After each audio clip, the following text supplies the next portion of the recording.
Bismillah, tiada kasih di dunia yang menyamai kasih ibu dan ayah. Mereka berkorban tanpa meminta balasan. Sinar syurga mempersembahkan doa untuk ibu bapa. Pernahkah kita terhenti sejenak dan mengingat wajah ibu yang pernah berjaga malam untuk kita? Atau ayah yang diam menahan penat demi rezeki di tangan kita?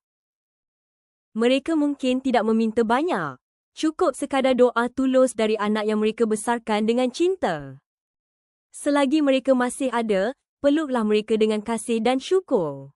Dan jika mereka telah tiada, kirimlah doa, kerana doa anak soleh adalah hadiah yang paling berharga di alam sana. رب ارحمهما كما ربياني صغيرا. Rabbi irhamhuma kama rabayani sagira. Wahai Tuhanku, kasihanilah kedua ibu bapaku, sebagaimana mereka telah mendidikku semasa kecil. Ya Allah, ampunkan dosa ibu bapaku, luaskan kubur mereka, dan kumpulkan kami semula di syurga-Mu nanti, di bawah naungan kasih yang tidak bertepi. Kasih mereka tak terbalas dengan dunia. Tapi doa, itulah tanda cinta yang kekal selamanya. اللهم اجعلنا من أهل البركة والجنة.